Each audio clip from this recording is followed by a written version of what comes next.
A part of me is locked up in the past. I'm always looking back, you never really disappear. My heart is haunted by the memories, the echoes of your voice. I swear I can still hear them sometimes. I surrender to gravity, your gravity. I'm done. Why am I feeling so alone? Everything is so cold. I'm a mess now, you're gone. Someone help me. Holding on, 'cause I still feel your hello. I know that I'm living with ghosts.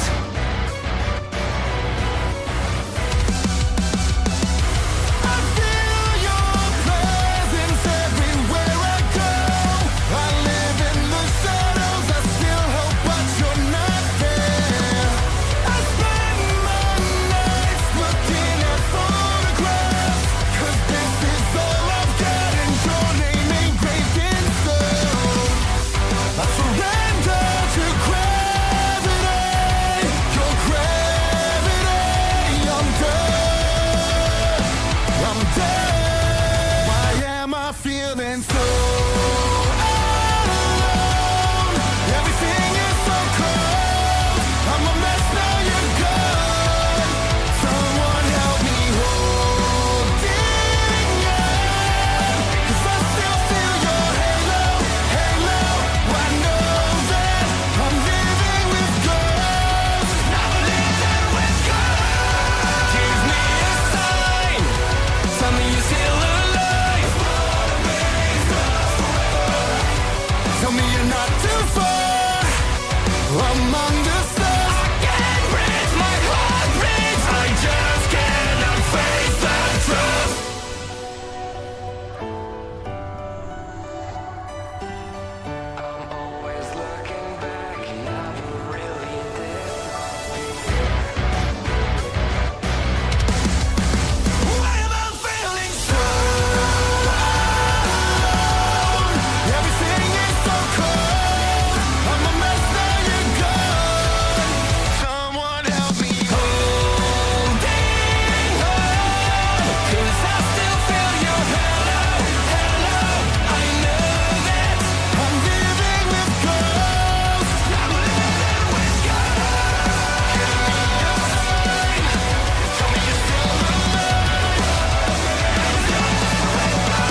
said, "Know ye." King of the Ring semifinals tonight. Jey Uso and Gunther for the men, and Bird Lady and IYO SKY for the ladies. I don't know about you guys, man, but the most exciting thing coming out of this show is Braun Breaker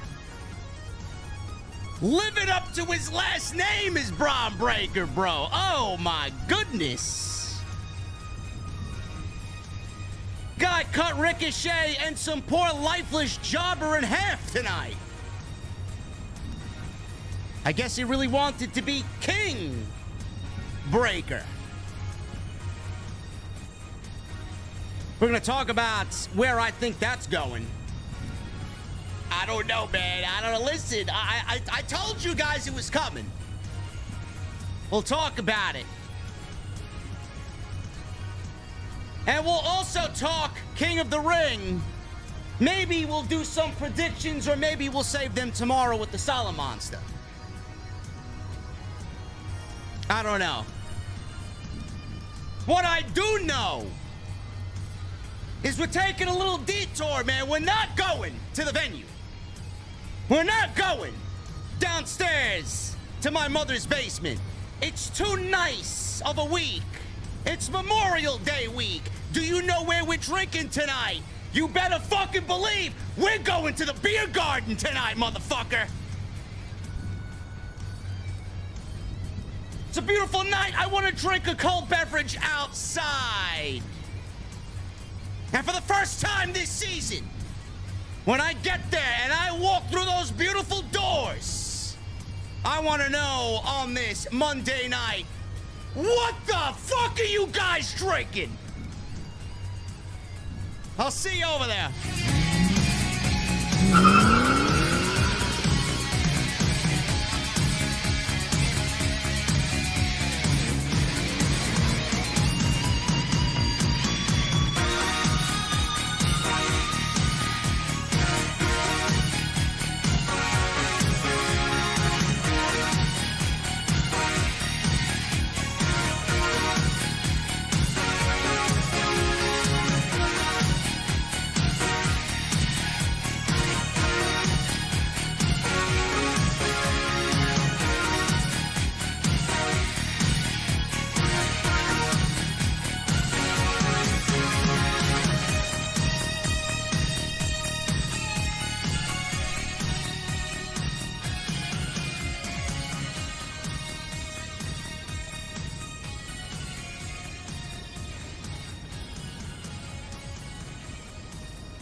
Why has Triple H been so successful?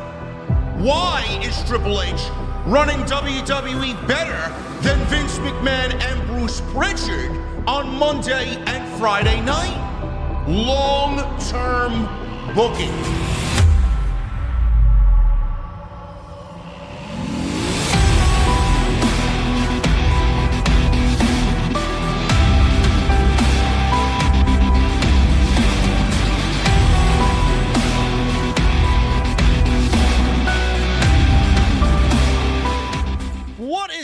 Guys, thank you so very much for joining me right here on Off the Script. This is your Monday Night Raw post show for May 20th, 2024. I am your host, JD from New York, as always. Coming to you live from the OTS Beer Garden. Thank you guys so very much for joining me on your Monday evenings, wherever you may be, man. It's the first time we are in the Beer Garden this season. And Jesse, I'm here to tell you, is manning the taco truck all season. Now, before him, fun fact, it was made specifically for Thunder Rosa over on AEW television.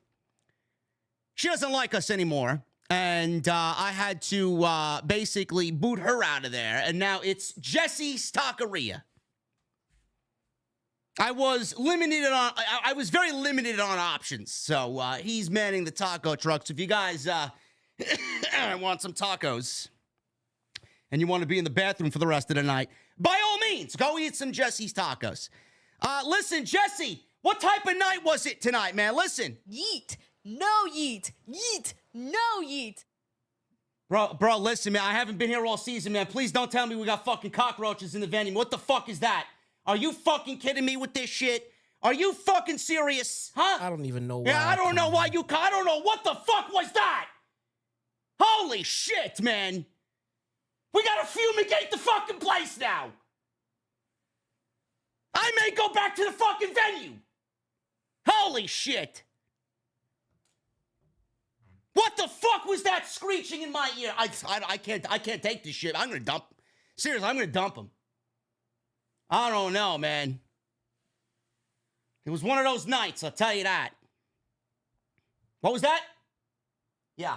Okay. Yeah, Bird Girl. Yeah, we'll talk about Bird Girl. Listen. I'm all over the fuck. And now I'm all confused. This guy took me by surprise tonight over here, man.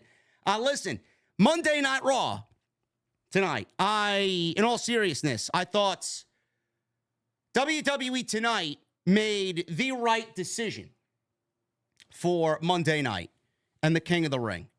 Gunther and Jey Uso was a big topic of discussion.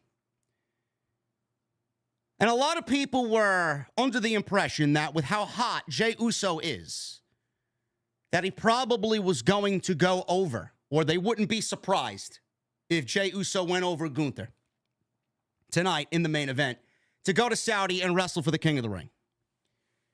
Now, WWE has still yet to let us know what the winner of the King and Queen of the Ring tournaments get. All we see is a crown, and all we see is, that as the end goal for them. WWE has not alluded to anything else.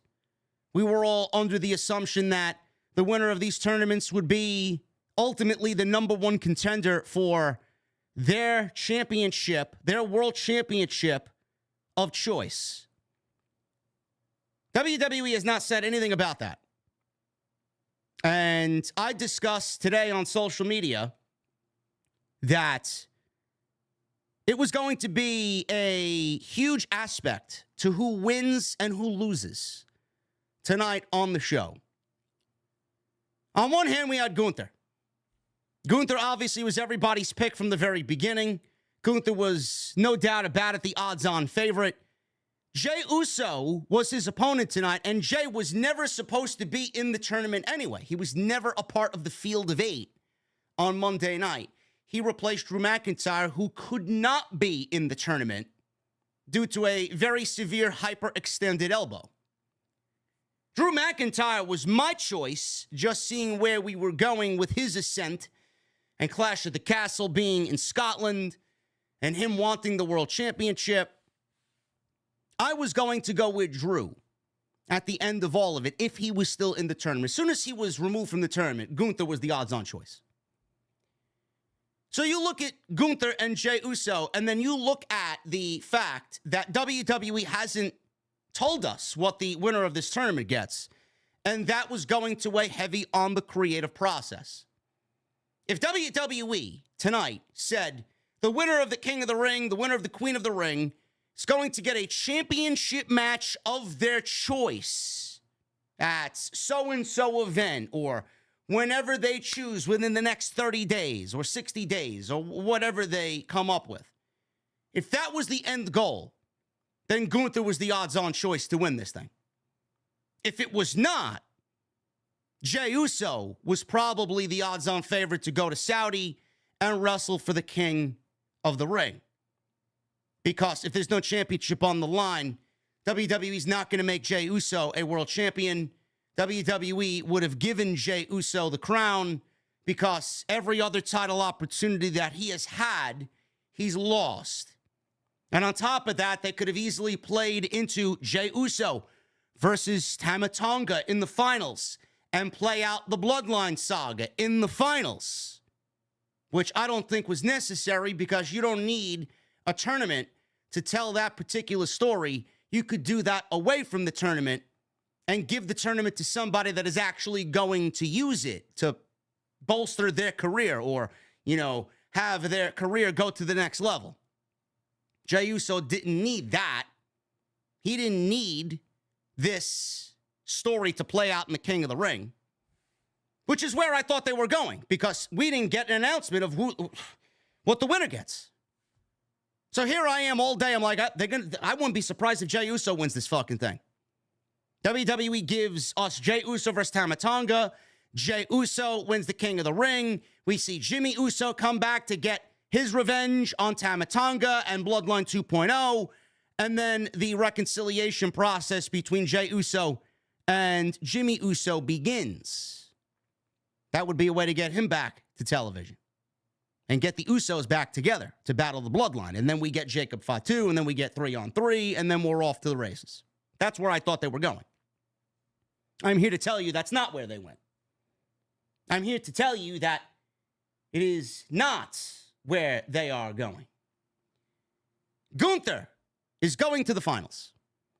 Gunther is going to Saudi, and now we are probably on a collision course for Gunther and Randy Orton in the main event, or I guess the semi-main event of King of the Ring. It will be the finals of the King of the Ring, and I am not going to complain about that whatsoever. It's a first-time match in WWE. I think that was on everybody's card when Randy Orton came back to television, a match with Gunther. Absolutely.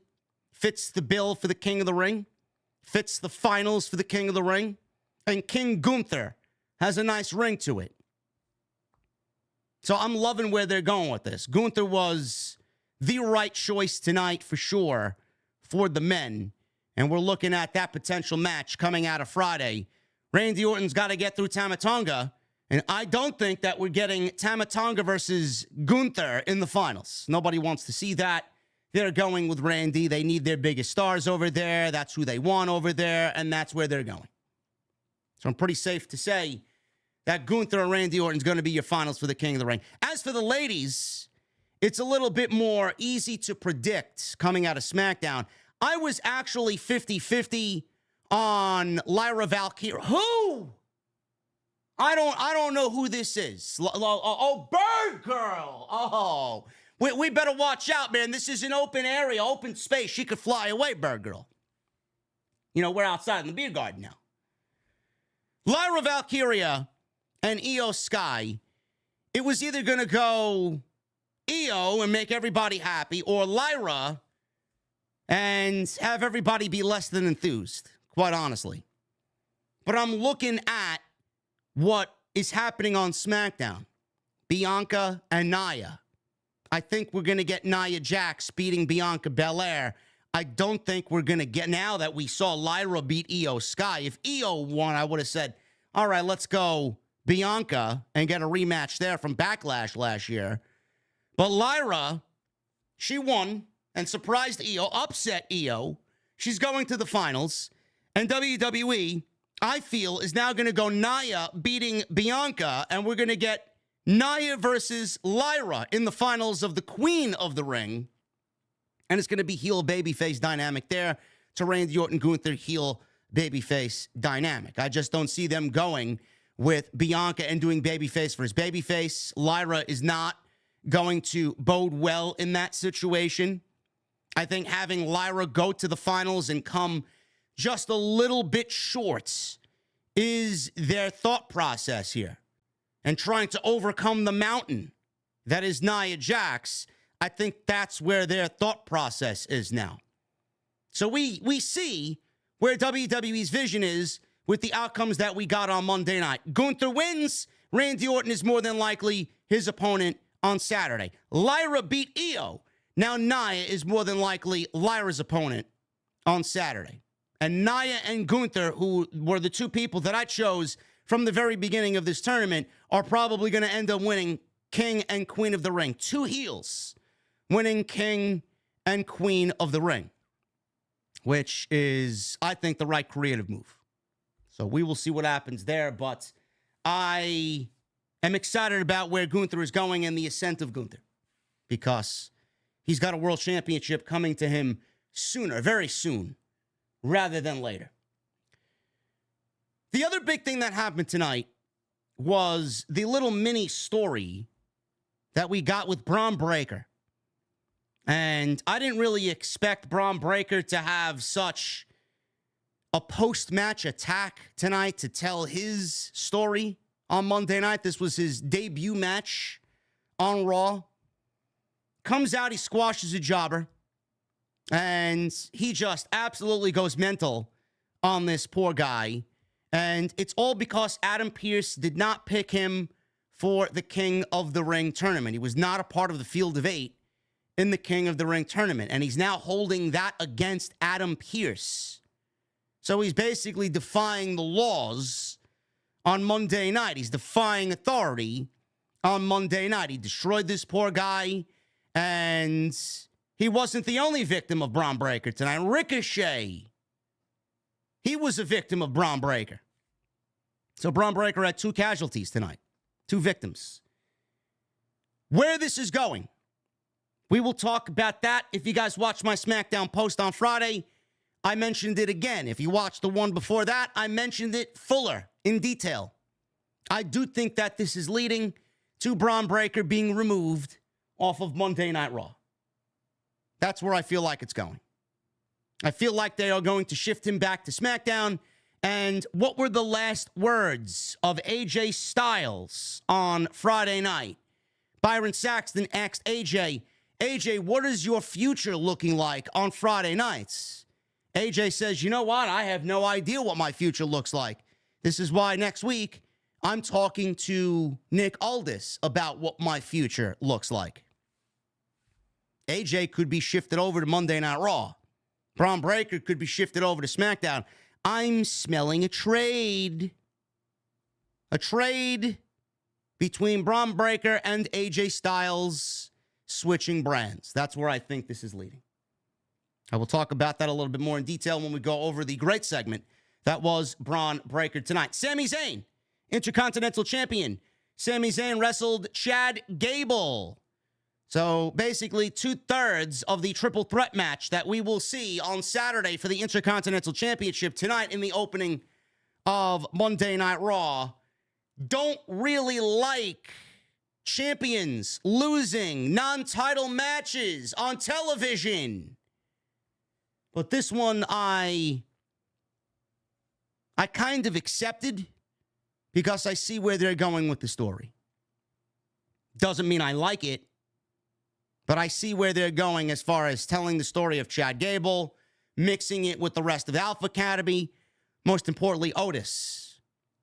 Sami Zayn lost on television tonight to Chad Gable in a non-title match. Don't like it, don't care for it. I think it takes away from the Intercontinental Championship. But I do think it's going to play into a bigger picture, honestly. So we will talk about that as well right here on Off the Script. Why don't I like champions losing on television in non-title matches? Why do you think you guys cannot be that fucking brain dead? Why don't I like champions losing non-title matches on television? I understand not everybody has been with me for a long time, but this is a Vince McMahon move. Champions should remain strong up until they lose the championship. Did you ever see Gunther lose on television? Champions should not be losing on television in non-title matches. It's just my tick. It's my thing. I hate it. So we will talk about that right here on OTS after what I thought was a decent Monday Night Raw. Nothing groundbreaking by any means. Wrestling in itself is very cold right now. There's no news. I mean, if you guys saw the news feeds today, holy shit. The news stories that dominated the feeds today where Liv Morgan, being single, she announced that she is single. I didn't know this. And I had a small portion of the IWC all whipping their fucking penises out in hopes that they land Liv Morgan. Let me tell you something, folks. None of you have a chance with Liv Morgan. None of you will ever be looked at by Liv Morgan. She doesn't know you exist. We have a better chance of Nick Khan sitting down with Tony Khan discussing an AEW WWE Forbidden Door than you have with Liv Morgan.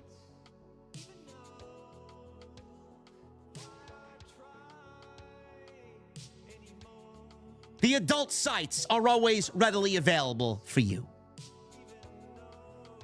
The other story that was dominating the feeds today was Danielle Fishel, a.k.a. Topanga, from Boy Meets World, one of my favorite shows of all time. She has a podcast, which was news to me today. I didn't know that. She interviewed Bruce Prichard on her podcast. She's a big wrestling fan, by the way.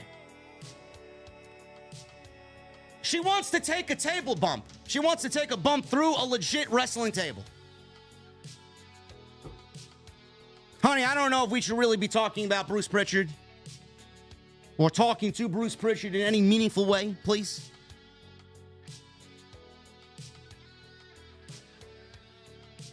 It's been a slow month of news, folks. And it doesn't help that AEW television fucking sucks and WWE television is ice cold. If you guys peruse social media, you will think, or you will see, that people think I'm in love with WWE television, man. Oh, man, Triple H, he can do no wrong to JD, Mr. D. These shows are not lighting the world on fire, folks. They're not getting me excited.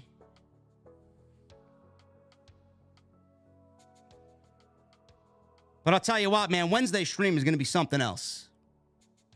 Wednesday's Dynamite stream is going to be something else, man. I already got people crying to me about Bryan Danielson and Satnam Singh. Oh, my goodness, man. Let me tell you something. I got the machine gun locked and loaded for Wednesday. Believe me. And it's funny, man. I make one tweet, I ruffle all their feathers. I got them dancing on social media. And you know, the one comment I got was, oh, well, JD doesn't watch Collision. How do you know what I was doing on Saturday night? Do you know where I was on Saturday night? Home, relaxing, watching fucking terrible wrestling on Saturday night. It's exactly what I was doing. I saw, I know, and I analyzed like I usually do. You know what? It fucking sucks.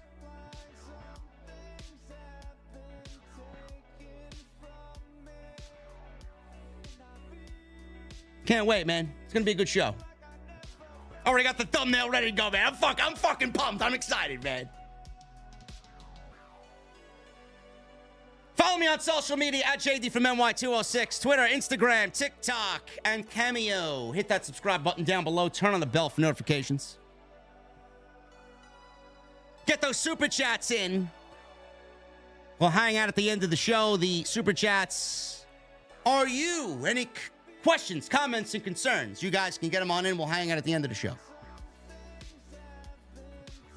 Tomorrow night, episode 49 of Tuesday Night Titans with myself and the Solo Monster.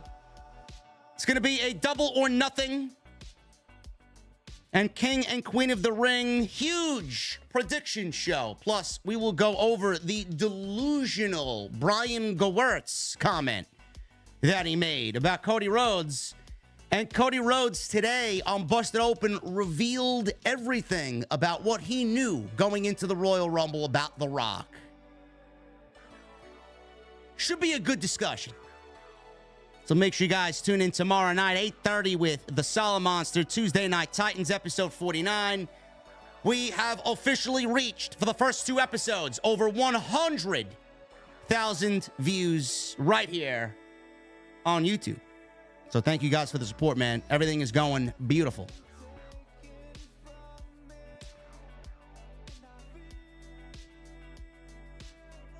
Make sure you guys hit that thumbs up. Let's try for 1,000 likes. We got 2,300 in here. I would really appreciate the like button to be hit. 1,000 likes is the goal. That's the minimum. And tonight's show is sponsored by my great friends over at Blue Chew. BlueChew.com, code JD at checkout. Make sure you guys become your own king of the ring. Why don't they end Rampage already? Says Thomas Franco. I have no idea. Rampage is fucking horrendous. I don't know. Don't know why people would expect me to praise a show that they don't even give a shit about. We're not here to talk about Rampage, though. We're here to talk about Monday Night Raw.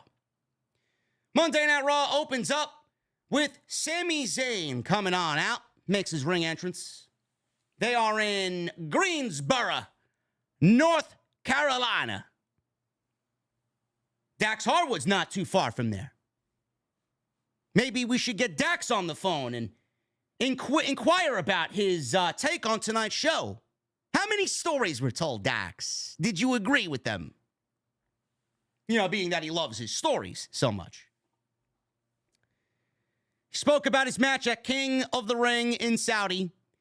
He said his issue with Chad Gable is very personal because Gable suplexed him in front of his family in his hometown after his match. He says he's got an ass-kicking coming.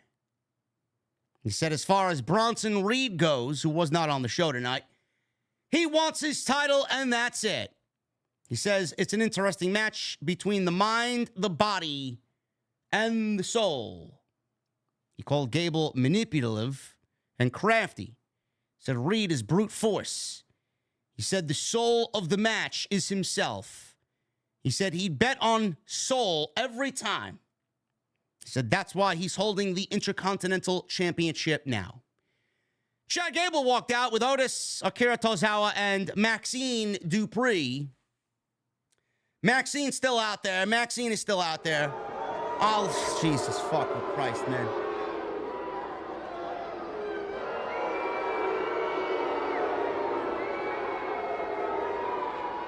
What did I tell you guys, man? You can't boo Maxine Dupree. You're going to get us canceled. Zelina Vega is not going to be too pleased with you guys. You know, because we can't boo and cheer who we want.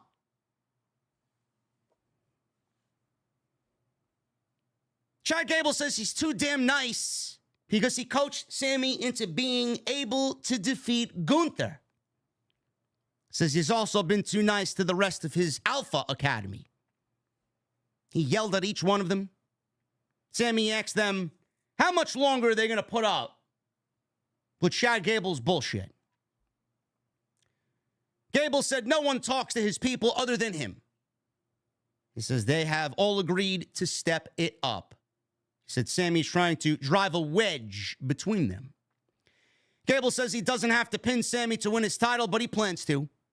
He says he's sick of hearing Sami talk about his heart and soul.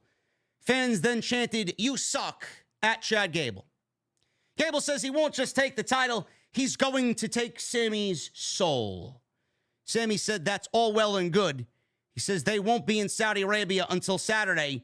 He says they're scheduled to wrestle one-on-one tonight, so let's do it right here, right now, says Sami Zayn. So I would not be the analyst that I have become if I didn't call this particular situation out for all the people in the back that want to raise their hand and label me a Triple H shill. I'm going to complain about not only Sami Zayn losing this match, but I'm also going to complain about why these two are in the ring before a pay-per-view. Now, I don't like it. I don't. But at the end of the day, it's not as offensive and it's not as egregious as it used to be, because where this happened in the past and nothing really came of it, and they just did it because they were fucking lazy as far as creative, at least this had some story to it. Putting these two guys in the ring days before a pay-per-view reeks of Vince McMahon. He used to do this all the time. So I'm not going to let Triple H get away with it. I'm going to call that out as well. That is a very Vince thing to do. And Triple H has not really done that up until this point. I could probably count on 2 fingers, 3 fingers, how many times he's actually taken a pay-per-view match and given half of it away on free television before the pay-per-view. Not something that I really care to see. I don't. So I'm going to call it out. But it did have some story behind it. So again, like I said, it wasn't as offensive as it used to be. And it's Chad Gable and Sami Zayn. At the end of the day, you know they're going to deliver a great match no matter what the situation is. So we go to this match. This is the first match to start Monday Night Raw off. It went 16 minutes. 16 minutes. Again, how much can we really complain about 2 great professional wrestlers that have an actual story going on? So they go right to a commercial break within like a minute here. Match starts. We go right to a commercial break. We come back after the break. And Zayn clothesline Gable out of the ring. Tozawa and Otis helped him up, Gable, but he shoves them away.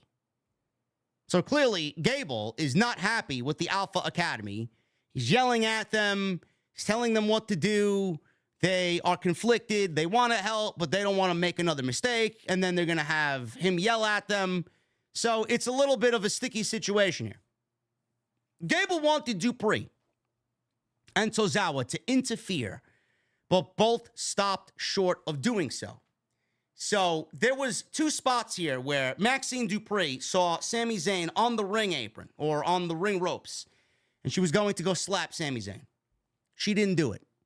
Terrible actor is Maxine Dupree, and she looked cringy and cheesy while trying to contemplate whether she was going to slap Sami Zayn or not. She did not, and Chad Gable called her a failure. Same thing happens with Tozawa. He doesn't sucker punch Sami Zayn. Chad Gable sees that he doesn't follow through and calls Akira Tozawa a failure. He then rightfully kicks both of them out of the ringside area. So up until this point, it was very obvious that Chad Gable was more focused on having them cheat and them following his orders than him actually winning the match tonight, because he's got a championship match guaranteed anyway on Saturday afternoon at King of the Ring. So all of this distracted Gable. Zayn delivers a beautiful-looking Blue Thunder Bomb off the distraction. He gets a 2 count. Gable rolled out of the ring and in front of Otis. And he starts yelling at Otis, and we go to another commercial break. The crowd chanted for Otis as Gable handed out German suplexes to Sami Zayn. Sami Zayn escaped and hit German suplexes and then followed up with a Michinoku driver for a 2 count. Sami went for the finish. He went for the Helluva Kick, but Gable, beautiful move, caught Sami Zayn mid-run in the Helluva Kick and caught him in a leg lock and caught him in an ankle lock, transitioned from the leg lock to the ankle lock, and then Zayn eventually got to the ropes to break the hold. Gable then threw Zayn out of the ring in front of Otis. This was Otis's test. What was Otis going to do? Chad Gable purposely threw Sami Zayn out in front of Otis. Gable distracted the referee, but Otis also stopped short from hitting Zayn. Gable then berated Otis and slapped him in the face. And Otis was being cheered. Fans were chanting Otis. Fans were sympathizing more with Otis. Gable then grabbed the IC title belt and tried using it as a weapon, but Zayn ducked and caught Gable in an exploder suplex in the corner. The referee went to go check on Gable. Sami Zayn was setting up for the Helluva Kick, and all of a sudden, Otis jumped on the ring apron and clotheslined Zayn in the corner. Gable then hit Zayn with the Chaos Theory, and he gets the win over the champion in a non-title match. Chaos Theory hits 1, 2, 3. Gable posed in celebration and made sure to stand in front of Otis to hog all of the spotlight, even after he slapped Otis, and then Otis eventually helped Gable win this match against Sami Zayn. And the best part is, and I hope this fucking catches on, Greensboro chanted, "You suck," to the beat of Chad Gable's theme, just like they used to do to Kurt Angle. I hope that catches on, because that's only going to enhance the great heel turn that we're seeing right now from Chad Gable. I made a mention on social media in regards to this Alpha Academy eventual split and the sympathy that Otis is getting from the fans, because Otis obviously loves Chad Gable. He befriended Chad Gable. They're real life best friends. And the crowd is sympathizing with Otis because he doesn't want to betray his best friend. He doesn't want to let his best friend down, but he also has a heart of gold, and he knows that what he's doing is wrong. He doesn't want to do the wrong thing, but he also doesn't want to lose his best friend in the process. What this reminds me of, and I posted this on social media, this reminds me of when Daniel Bryan was in the Wyatt family, just for that little bit.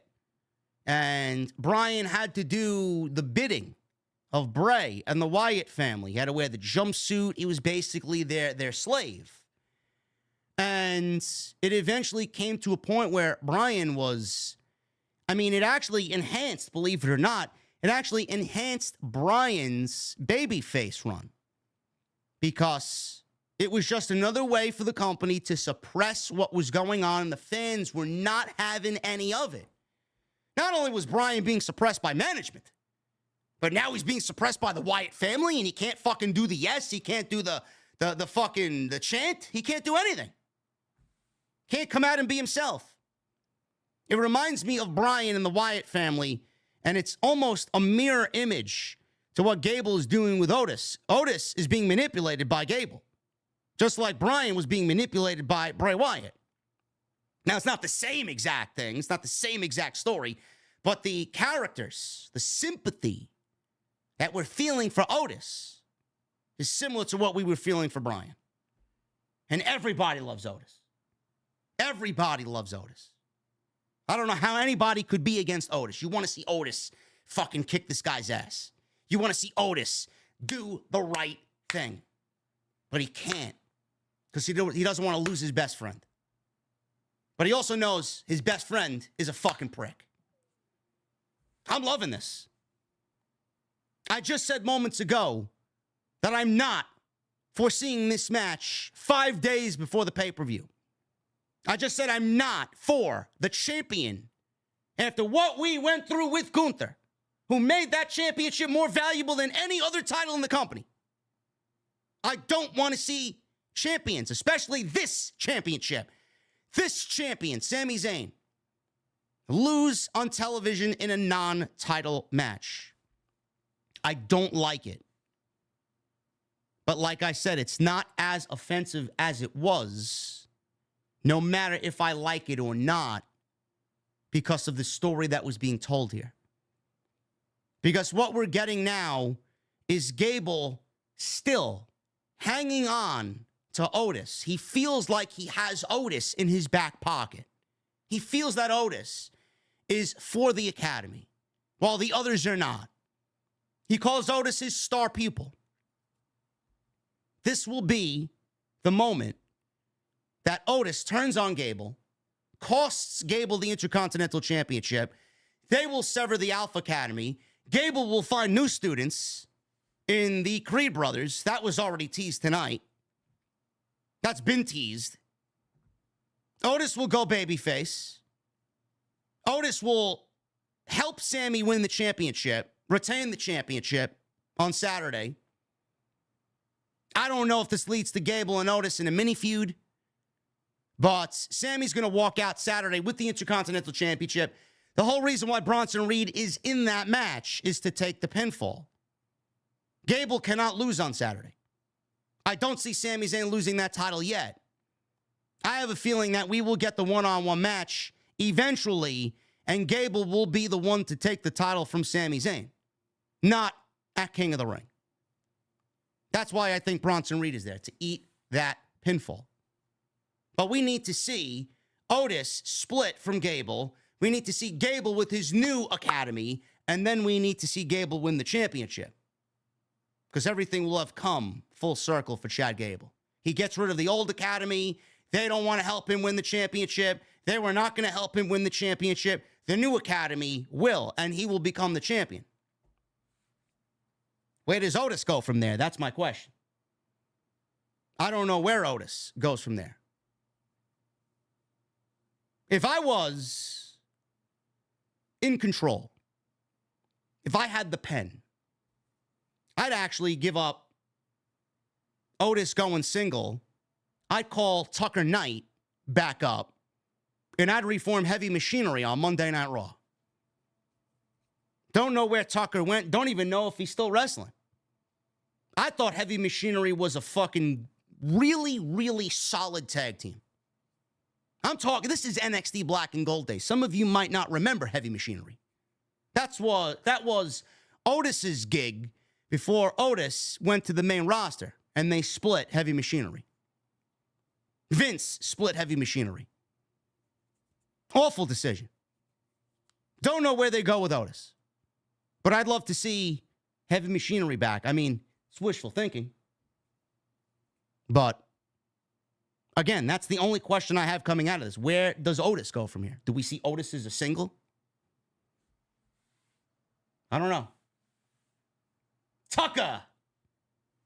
Yeah! Man, I love those guys. Stakes and weights. Stakes and weights. If you know, you know. Moving on, we got a great IYO SKY video package. She spoke in Japanese, the entire video package. And this was basically her claiming she will win Queen of the Ring. I thought this was great. She spoke of her dominance. She said everyone would have to bow down to her when she became queen. She said Lyra has flown too close to the sun.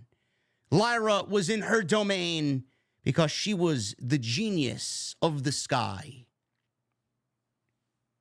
I don't know, man. There's a lot of people that were pulling for IYO to win that match tonight. Probably a lot of unhappy people that IYO is not in the final. Jackie Redmond tried interviewing Chad Gable after his win over Sami Zayn, and all of a sudden, there was a huge commotion backstage. There's one thing we know about Triple H. He loves his backstage attacks. He loves the run and gun attacks. He loves the little Easter eggs backstage where someone's in the distance and you got to use it, you know, and zoom in and use the microscope to see who's there. This is a Triple H thing. Jackie Redmond ran over, and we saw Cruz del Toro of the LWO clutching his leg in pain as Rey Mysterio, Joaquin Wilde, Zelina Vega, and Dragon Lee all were there on the scene checking on him. Ray wondered if it was Carlito. Adam Pearce was yelling for medical help, and Jackie Redmond said this is a developing situation as it resulted in some chaos backstage. We'll see what happens. Triple H special here. Another backstage attack. But we found out pretty quickly who was responsible for this attack later in the show. Braun Breaker. He went one-on-one with Kale Dixon. No relation to Daryl Dixon of Walking Dead fame. Kale Dixon. This match went basically a minute. Bron Breakker chewed this guy up, spit him out, and destroyed this poor schmuck.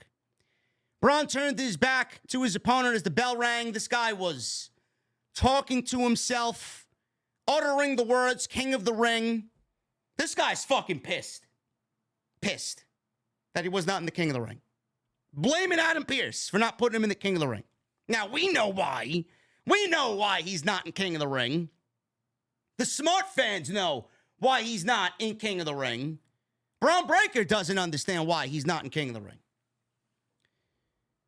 He was annoyed that he was left out of the tournament, so he angered himself. He got more angry just thinking about it. He turned around and immediately speared this guy in half. If this was a Mortal Kombat fatality, one half of this guy would be in the ring and the other half would be in the fucking 12th row.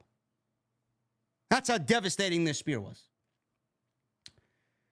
So, Braun turned around, speared him. He then threw him out of the ring. No pin or anything. He ran around ringside, and this guy got a full head of steam. The speed on Bron Breakker running around the ring, delivering a spear on the outside. I mean, it is fucking freaky. The intensity that Bron Breakker brings when he hits that spear. Bron Breakker's got the best spear in the business. Seriously. Somewhere Goldberg is jealous, wanting to come back, and he's already on the phone with Triple H, trying to book a match with Bron Breakker. No thank you, Bill. Stay home and sit your ass in your garage working on your fucking Camaro. Braun then grabbed the steel steps after viciously spearing the rest of whatever was left of this poor schmuck. Grabbed the steel steps. The officials ran down to stop him. Dixon made the mistake of resting his head on the steel steps like a fucking dumbass. So Braun went to go grab a chair over by Samantha Irvin and smashed this guy with the steel chair as his head laid on the steel steps. Adam Pearce was out there yelling his head off, completely just angered by the actions of Bron Breakker. We see a stretcher pull up, and they carted Dixon off from the ringside area as Bron Breakker was basically relishing in his anger issues here. I enjoyed every fucking bit of this. I thought this was great. Now, we didn't know where Bron Breakker was going on Monday night. We didn't know who he was going to feud with. We didn't know where he was going to start out. Bron Breakker has been very protected since he's gotten called up. They really haven't showed us much of anything. As far as Bron Breakker is concerned, they showed us his speed. They showed us his intensity. They showed us how they typically fuck up somebody's presentation by changing theme musics. Don't know what was wrong with Bron Breakker's old theme music, which was written by Def Rebel. What the fuck happened to it? Why does he sound like he's got some fucking Metallica Black Album Seaside theme music? Like, what the fuck did they give him? It legitimately sounds like they took something from the creator suite in the video game for generic wrestler 43 and gave it to Bron Breakker. Hasn't been much of a presentation. Spear, 1, 2, 3. Spear, 1, 2, 3. Pull the straps down, yell, grunt, spear, pull the straps down, spear, 1, 2, 3. That's basically it. Rinse and repeat. I loved everything about this. This guy died tonight. Not literally.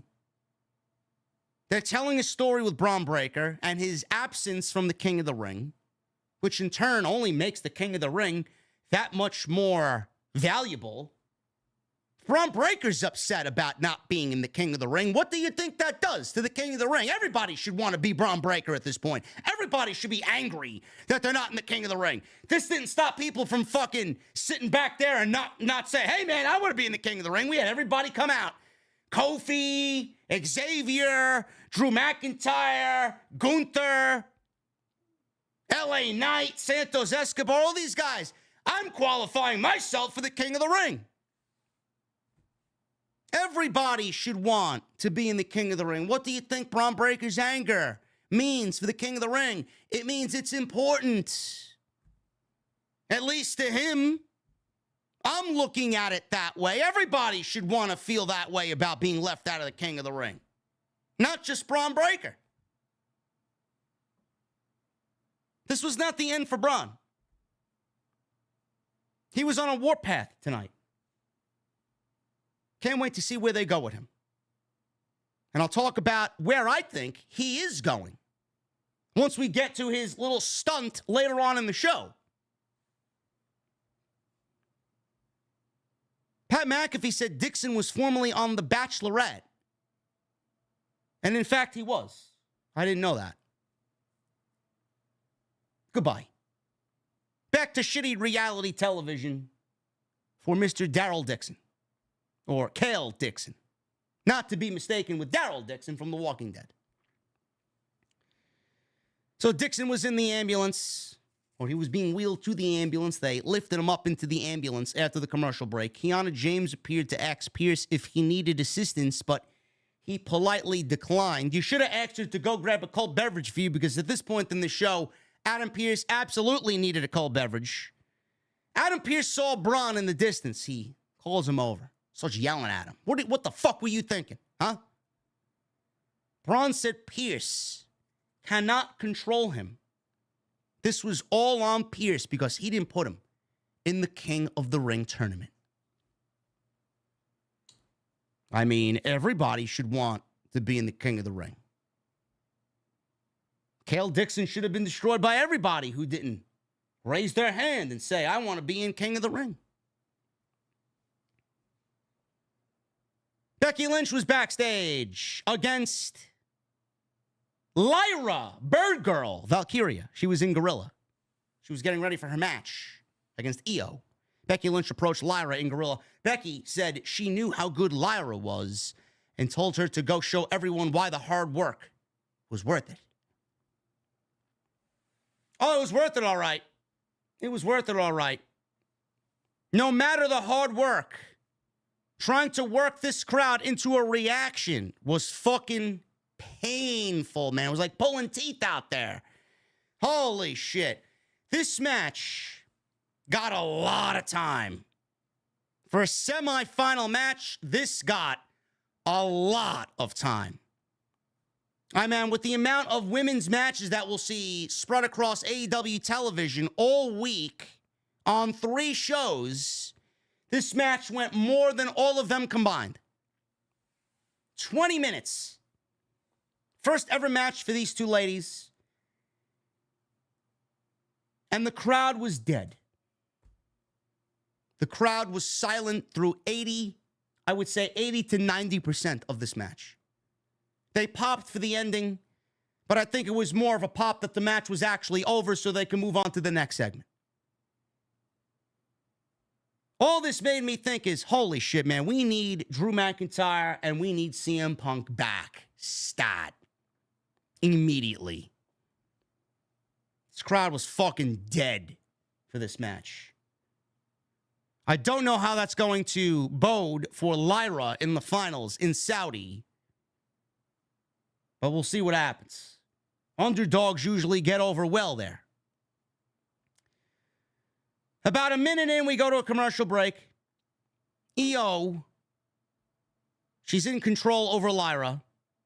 Lyra slapped her back, hit a very nice-looking German suplex. Lyra followed with some clotheslines, some kicks, an enziguri, flying crossbody off the top rope, and a fisherman suplex. She goes for cover. She gets a 2 count.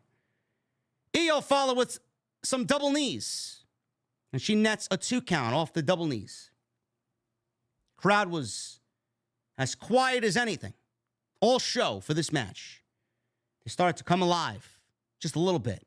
Lyra had this funky-looking submission hold, this pendulum submission hold applied on IYO, and she was rocking IYO back and forth like she was the fucking, the second hand of a fucking clock, right? So, Sky kicked out of it. She applies a cradle, and then she applies a crossface. Lyra got out of the crossface, but IYO hits a springboard dropkick. Lyra rolls to the outside, and then she hits an acai moonsault, does IYO. As we go to commercial break, and they did that slow motion instant replay before they go to the commercial break. Like you're watching a football game where someone's catching a nice pass or a basketball game and someone's draining a three-pointer right before a timeout. WWE is slowly integrating some more of these shots week by week into the show. So after this commercial break, they're back in the ring. They trade strikes. IYO hits a double foot stomp for a 2 count on Lyra. IYO misses a Meteora. Lyra hits a tornado DDT. Lyra then hits another version of a fisherman buster for a 2 count. Lyra blocked a moonsault attempt. IYO powerbombed her way out of the corner. Sky did not go for the cover. Instead, she went for the moonsault. Lyra dodged it. IYO landed on her feet. IYO tried for a sunset flip, but Lyra sat down into a cover. She only hooked one leg. She tried desperately for the second leg, but it was enough to get the pinfall. She gets the upset, and Lyra Valkyria defeats IYO in what I am calling an upset in the Queen of the Ring. And the crowd goes mild when Lyra advances to the finals. The match itself was fine. Not taking anything away from Lyra or IYO. IYO is great. Lyra is good. But the problem with Lyra is she's an unknown. The main roster doesn't know who she is because the main roster doesn't watch NXT. The only people that watch NXT are the fucking Gen Zers out there who think this version of NXT is the only version of NXT and the black and gold doesn't exist. That's who watches NXT nowadays. Nobody with a brain could be fucking bothered to watch the garbage that's coming out of Tuesday night. Do they have some great talent down there? Absolutely. But the writing sucks. The show sucks. The venue sucks. The crowd sucks. The lighting sucks. Everything about it sucks. The commentary sucks. Nobody watched Lyra on NXT, so nobody knows who Lyra is here. That's a problem. WWE can give her a win in the King of the Ring, Queen of the Ring tournament. A win here, a win there. They could have her go all the way to the finals. But that doesn't mean people are going to automatically say, oh, man, another babyface. Let's get behind them. Oh, man, Becky Lynch. She's paired with Lyra. That means she's got to be good, right? She should be someone that we should cheer, right? Because she's with Becky. Meanwhile, Becky has her own charisma, I would say. Whether you like it or not, she's got her own attitude and charisma. But Lyra, we don't know anything about Lyra. We don't know her attitude. We don't know her cadence. We don't know her promo. We don't know her character. WWE showed one vignette on Lyra, and that's it. Maybe lasted 30 seconds, 45 seconds, tops. She speaks with no conviction. She speaks with no enthusiasm. She speaks with no power. She speaks with no confidence. This is a problem. Why isn't Lyra Valkyria over after 3 weeks, 4 weeks, with her going to the finals of the Queen of the Ring tournament? Because nobody believes in Lyra Valkyria. Why was the crowd silent tonight? Nobody believes in Lyra. What has WWE done to invest us or get us invested in Lyra? Nothing. She could be the greatest pro wrestler on the fucking roster. She could be the best thing since fucking Sasha Banks in that women's division. She has no charisma. Zero. She has no conviction. She has no attitude. She has no balls. It's great that she's a good pro wrestler. She's got a likable fucking attitude. She's not, all that bad. She's fairly attractive. She's got what it takes. But it's the way she comes off. I'm not sitting here fucking jumping out of my seat to invest my time in Lyra Valkyria. She's just another fucking name as far as I'm concerned, no matter what you do. Will the booking help? Sure. But it's then up to her to make us believe. WWE has this problem. This is not just a Lyra problem. This is a Zoe Stark problem. Same thing's happening with Zoe Stark. A Candice LeRae problem. Same thing's happening with Candice LeRae. An Indy Hartwell problem. A Tegan Knox problem. This just doesn't stop with Lyra. This is a women's division problem. Now that Triple H is in charge, why aren't these women over? They want to boast about having the best women's division in all of North America. Meanwhile, you got 5, maybe not Indy, 4 quality women there, and they all feel exactly the same. Is that mishandling of talent? I would say so. They should have their priorities better. They should be building everybody up to be the next fucking Becky. Why haven't they? Becky could get behind Lyra all she wants. It's going to take more than just fucking Becky Lynch. At some point, Lyra's going to have to stand on her own. Becky's not going to be there forever. Make me believe. She speaks like she's fucking whispering in church. Seriously. She cuts a promo like she's whispering not to wake her parents up in the next fucking room.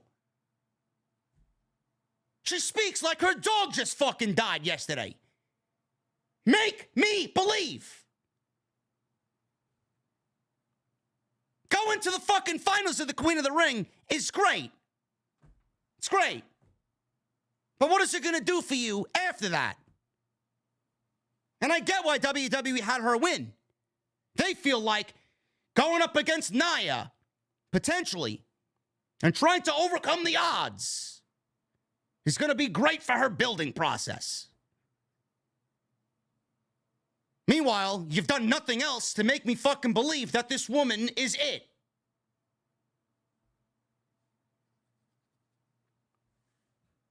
Don't worry, Charlotte will come back and bury everybody, and then everything I said here will be fucking null and void.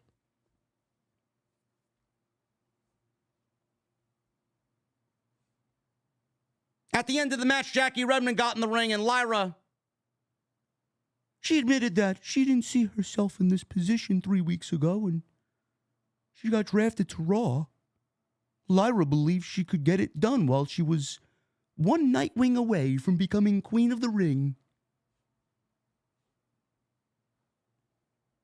I mean, at least sound fucking excited. You just won the match against a former champion, which now brings you to the final of becoming Queen of the Ring after four weeks on the main roster.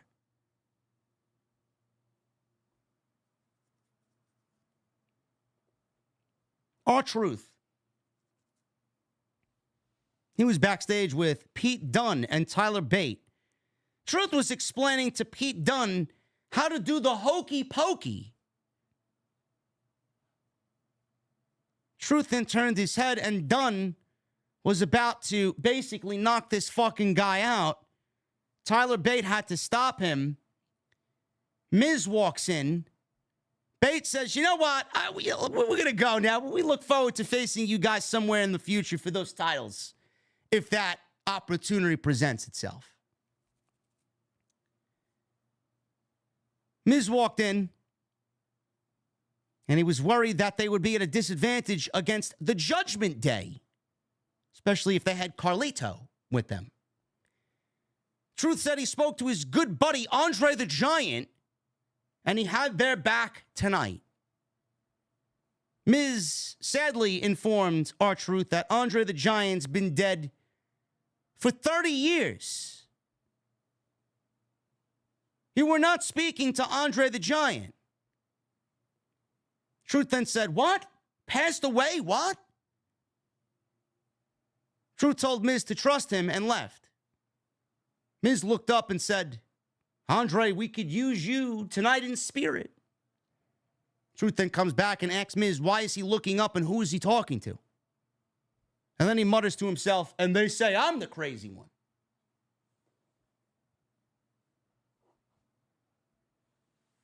Kayla Braxton. She interviewed Ilya Dragunov, the Mad Dragon, who says there is no shame in losing to the man they call the main event. I don't know, man. You had a lot of people on your side last week. A lot of people not wanting Jey Uso to go over the Mad Dragon last week. He gets intense. He starts getting angry when he's talking about Gunther. Little Easter eggs, little seeds planted here. Dragunov getting angry when he's talking about Gunther. Wants Gunther. It's coming. We don't know when. We don't know in what capacity, but it's coming. In walks Ricochet, who says they set the bar pretty high. And just because he got the best of him one time, that doesn't mean it's over. Braun Breaker all of a sudden comes out of nowhere and spears Ricochet through a production crate. Guy lands on top of the production crate, and Bron Breakker has another victim tonight on Raw. Bron Breakker is out of control. They replayed what Breakker did to him before the commercial break. Medics checking on him backstage. Adam Pearce looked upset as Dragunov was just looking on in the background, confused about what was going on. And we got Bron Breakker now basically causing a riot on Monday Night Raw. What is Adam Pearce going to do with Bron Breakker? Now, I could be completely off here. I could be off. But from what I see, my point of view, going back to Friday, AJ Styles basically alluded to him talking to Nick Aldis in regards to his future. What's left for him on SmackDown? He wrestled Cody. He lost. He wrestled Randy in the first round of the King of the Ring. He lost. What else is there for him to do? What is he going to talk to Nick Aldis about? Meanwhile, on Monday Night Raw, we got Bron Breakker spearing people legitimately in half as if it's his fatality in Mortal Kombat. And right now, Adam Pearce does not want this shit on his show. So what I do think we are getting is a mixture of things here. I think we're getting a trade. Bron Breakker for AJ Styles. I think that's what we're getting. AJ comes to Raw. He fits nicely on Raw. Bron Breakker goes to SmackDown. He meets his old friend, Baron Corbin. And they reunite as the Wolf Dogs as a badass tag team. They run that division. They take those titles off of A-Town down under, A-Clown down under. And they run that tag team division. On the flip side, we're adding another tag team to SmackDown. Meanwhile, you could maybe build a feud between the Wolf Dogs and DIY. Maybe DIY doesn't win the championships. Maybe Tommaso Ciampa is so fucking fed up with Johnny Gargano that he turns on Johnny just like he did several years ago on Black and Gold. Johnny gets solo run. Tommaso Ciampa gets a solo run. And we add two top-tier guys to singles competition on SmackDown, making Ciampa, building Ciampa up to be a potential candidate to wrestle Cody. Meanwhile, we're replenishing the tag team division with the Wolf Dogs because we're losing DIY and we gain one of the Wolf Dogs. Again, I could be completely off. I could be completely wrong. But, again, if I had the pen, that's what we're doing. And if they don't break up DIY and Johnny Gargano and Tommaso Ciampa stay together, we're still getting the Wolf Dogs back together. We're still teaming Baron Corbin with Bron Breakker, and we're adding another solid tag team to a division that absolutely needs it. Again, let me know what we're doing. Some of you might not want to see Johnny Gargano versus Tommaso Ciampa, but you got to understand how many people have been fortunate enough to see that feud. DIY ain't working. Whatever Triple H has done with DIY, it ain't working. Maybe the way to make it work for both of them is to turn Johnny Gargano into what he is known for, a grade A Bryan Danielson underdog babyface. Maybe the best thing for Tommaso Ciampa is to go back to being the Sicilian psychopath. That's what he needs to be. We'll see what happens. Judgment Day. Priest was backstage talking to Balor and JD Spicy McCrispy. Oh, boy. Carlito was there. He then told Carlito, did Priest. He heard what he did to LWO. They must be pissed. They're probably coming to look for you right now. Carlito said he had to strike first, and now he's just laying low with Judgment Day until the heat dies down. So now we know it was Carlito that attacked Cruz del Toro in the back earlier in the show. So Priest then tells Carlito, I'm sorry, what? Did I miss the sign that says we are the APA, the Acolytes Protection Agency? Dominic Mysterio says, well, Priest, you got to understand that Carlito was there last week. He helped them win. Yeah, I get it. Hold your weight around here. That's why you're here this week, because you helped us last week. But you got to keep earning your stripes here in the Judgment Day. He told Balor and JD McFlurry to go do their thing and win the tag team titles. Balor quietly told Priest that he wishes it was them as a team again. He says he's the champ now, though. They fist bumped and Balor left. Carlito tried to charm Priest by saying the Knicks losing was a tough break, trying to make small talk because Priest is from New York. The Knicks lost. Priest was very upset, and he told Carlito, are you fucking serious right now? Why would you bring that up?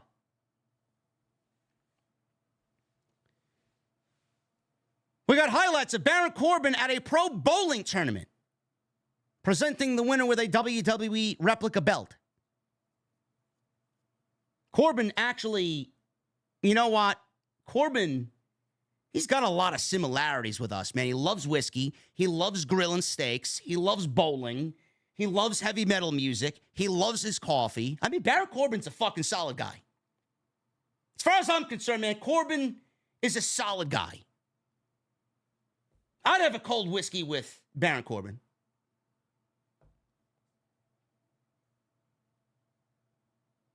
We got a return tonight.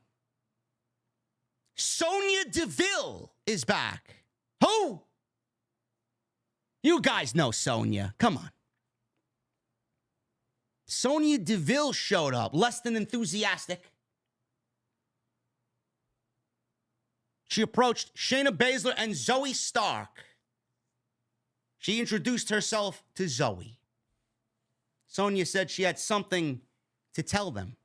Baszler says they weren't interested in what she was selling and then left with Zoe Stark. I wonder what's going on there. Not that I give a shit. I think Sonya's better than meddling with Shayna Baszler and Zoe Stark. But she's back. You'd never know it, though.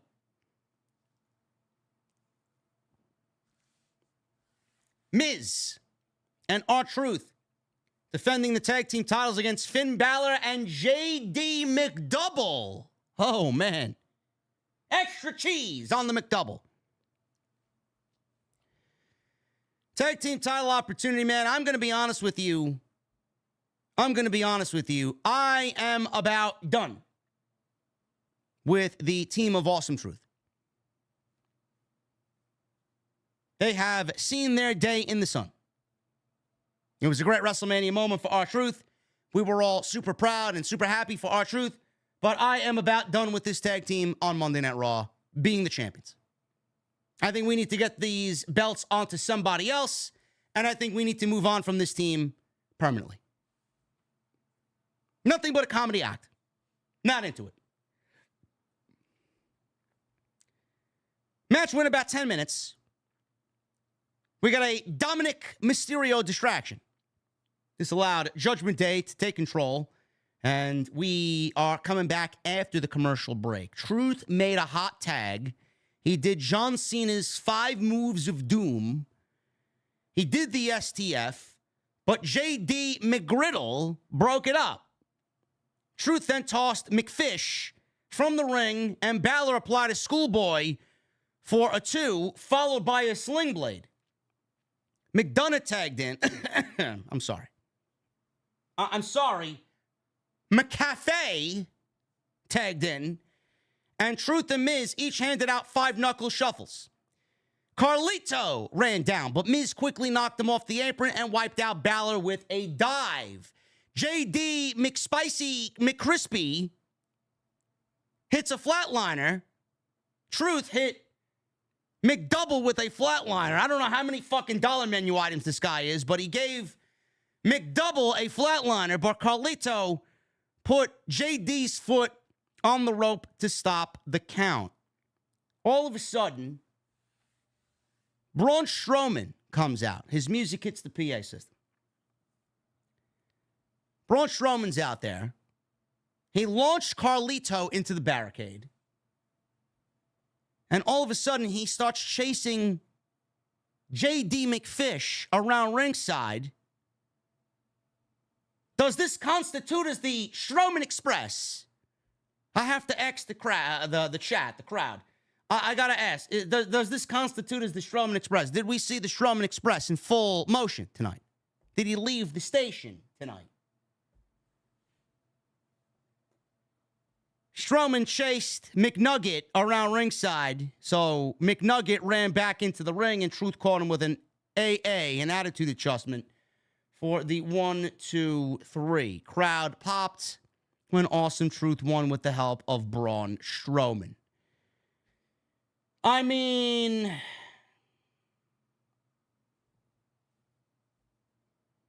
JD McNugget against Braun Strowman. You know what's coming. I don't know if Braun Strowman is a barbecue sauce or a sweet and sour guy. What do you think? Is anybody interested in Braun Strowman versus the Judgment Day? I certainly am not. Becky Lynch was backstage. She approached Lyra Valkyria on her win. Lyra ran into Liv Morgan, who was standing there in her path. Wherever she may be going, she was standing there. She talks about Becky, congratulates Lyra, comes off very insincere. She tricks Lyra into looking behind her. Oh, speak of the devil, she says. Becky Lynch is here. Meanwhile, Becky is not there, and she takes a cheap shot at Bird Girl and knocks Bird Girl down. Slaps the shit out of her. Liv Morgan is becoming a total bitch. Bronson Reed was on this show. Oh, man, I must have walked away to make a coffee at some point. I mentioned he wasn't on the show. Here he is. Bronson Reed. Jesus Christ, I got to get the fuck out of here. Bronson Reed walked up to Sami in the locker room and told him he doesn't need to be concerned about Gable and his mind games. He says he is soulless and all he cares about is business. He said he makes his money through violence and he'll use his body as a weapon to get his biggest payday yet. In walks Otis. Sami turned to him, said he cost him his match.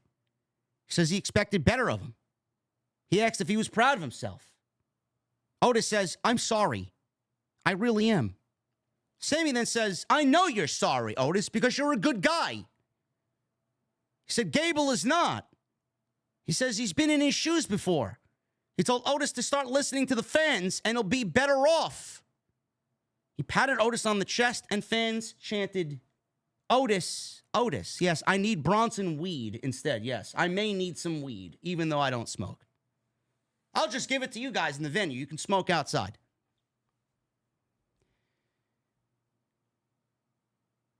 Becky Lynch. She made her way out to the ring. Talked about facing Liv Morgan this weekend. All you Liv Morgan fanatics, man. Oh, man. You guys may actually get Liv Morgan as the Women's World Champion on Saturday. Holy shit. I know if I'm booking things, I'm crowning Liv Morgan as the champion. We'll see. Talked about facing Liv Morgan this weekend. She said they have a lot of history together. She said Liv has never once defeated her. She said Liv is hell-bent on revenge and hitting people from behind. All of a sudden, Liv Morgan interrupts Becky and walks out to the stage. I kind of wished she didn't. Liv says all she cares about is finishing the Liv Morgan revenge tour. All I care about is Liv Morgan going to a promo class at the WWE Performance Center so that she may learn how to cut a promo. Why is she so bad? Becky congratulated sarcastically Liv figuring out her purpose after nearly 10 years being here.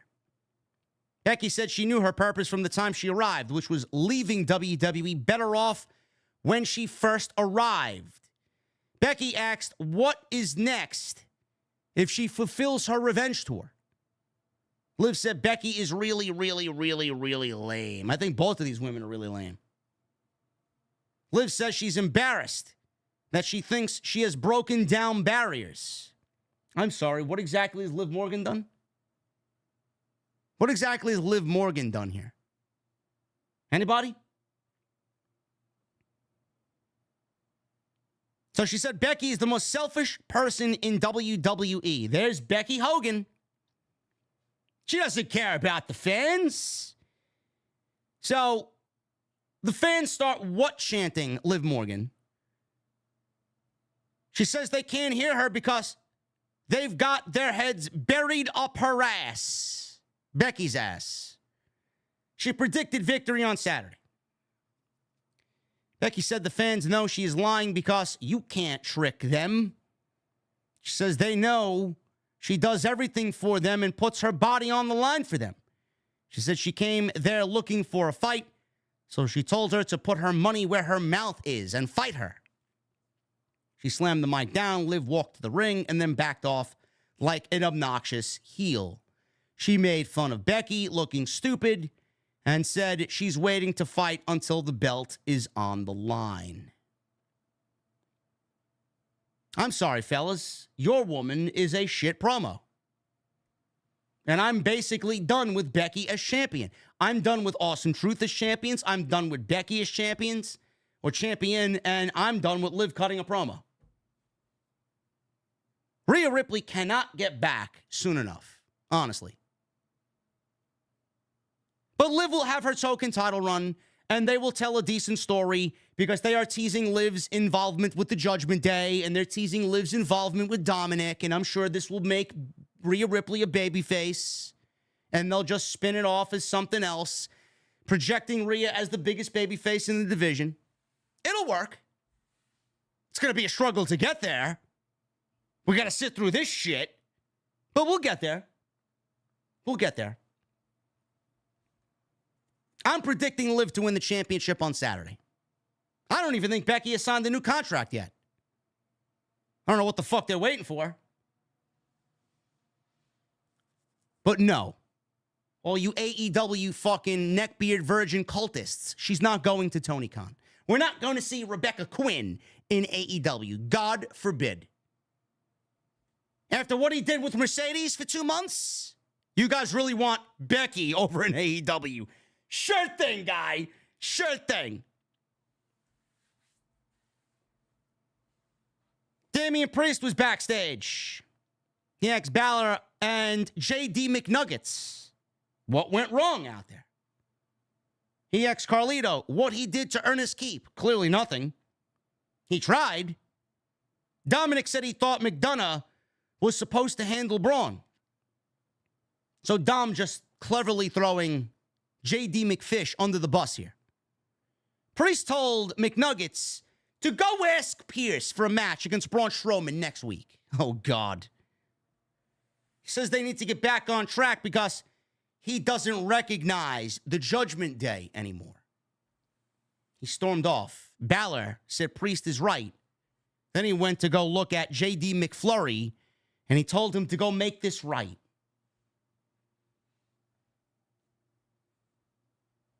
Backstage, Xavier Woods and Kofi Kingston celebrated Xavier getting medically cleared. There's another tag team back in action. Kingston left, in walked Karrion Kross and Scarlett. Kross offers Xavier their supposed, I guess maybe a spot in the Final Testament. I don't know what the fuck he said to him. I didn't really hear him. But Kofi left. He went to go speak with Adam Pearce about them getting back in tag team action.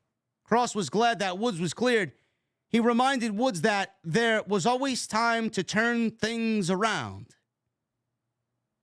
I don't know if he's really alluding to them joining Final Testament or Kofi joining Final Testament. I don't know.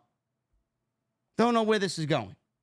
Another one of these little sub-stories that doesn't really have any clear direction. Just something for the New Day to do as they feud with AOP. Just like they did the Viking Raiders for all those months. Remember that?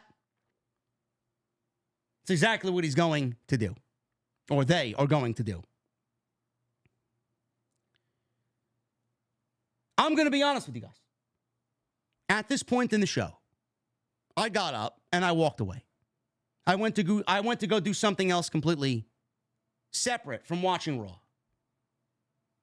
There was a women's fatal four-way tag team match with Shayna Baszler and Zoe Stark, Maxine Dupree and Ivy Nile, Katana Chance and Kaden Carter, who I love, and Dakota Kai and Kairi Sane. Winners of this match would be number one contenders for the tag team championships against Jade Cargill and Bianca Belair. I don't give a shit. I don't give a shit.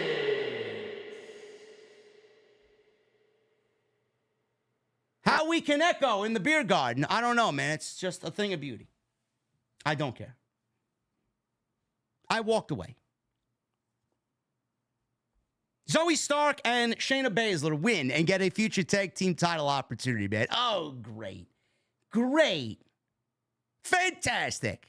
Wake me when the fucking match is over. Absolutely a wait. I swear to fucking Christ. The women's tag team division is an absolute waste of everybody's time.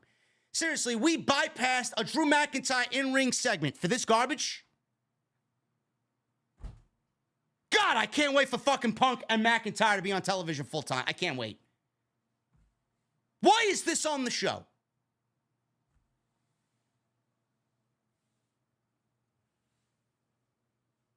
I don't give a fuck if the match is decent. Nobody gives a shit.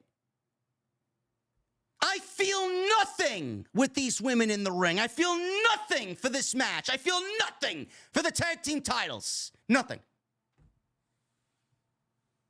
Why do we even need them? Why?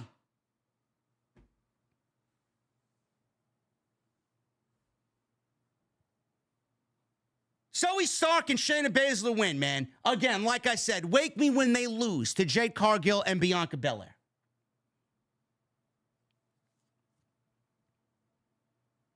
Kayla Braxton. She interviewed Ludwig Kaiser. He was backstage, took some shots at Sheamus. Sheamus is quietly getting ripped in the gym. All you guys making fun of Sheamus.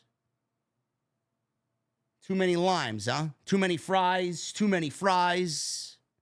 I saw you.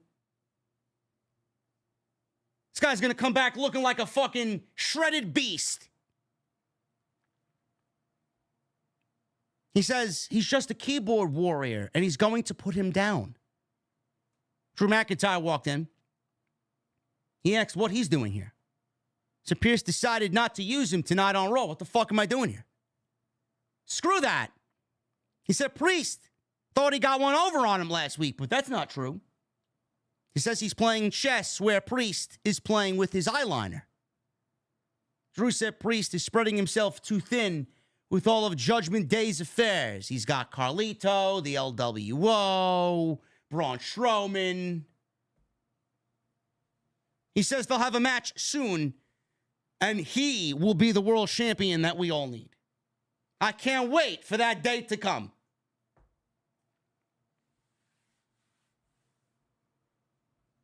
Gable, he was backstage talking with the Creeds. A little Easter egg here. Chad Gable basically talking to his future new group, the Creed brothers, Brutus and Julius. Otis walked in, and he wanted to speak to Gable. Gable smiled at him. Gable called him his number one guy. He asked where he was. Otis said he went to go apologize to Sami. Gable assumed that he went to go apologize to Sami to fool him and gain his trust so that he could set him up for Gable to take the IC title. He says he needs this going into Saudi Arabia so Otis can help him win the IC title. Gable told Otis to say, no matter what, when it comes to him doing whatever it takes to help Gable win the Intercontinental Championship. Otis is not going to help Gable win the Intercontinental Championship. Jey Uso was backstage, cuts a promo in the back, said tonight is his night. He said Gunther is going to catch a yeet down, and he was going to catch a crown in Saudi. He clapped. Camera followed him from the back all the way through the backstage area, through Gorilla, and he told the Us sitting by the production table to hit his music, and he goes out there and does his thing. I know a lot of people don't like Jey Uso for the overabundance of Triple H pushing him down everybody's throat. But you clearly see that Jey Uso is one of the most, if not the most over talent on Monday night, especially in the absence of CM Punk. So that's not going away anytime soon. He makes his ring entrance. Greensboro, North Carolina. They did the Us. They did the Yeet. They were doing the Uso bounce with their flashlights on their cell phones. Seems to be catching on here in the United States, man. I got to give the United States fans some credit. They grew a brain ever since they watched Backlash from France.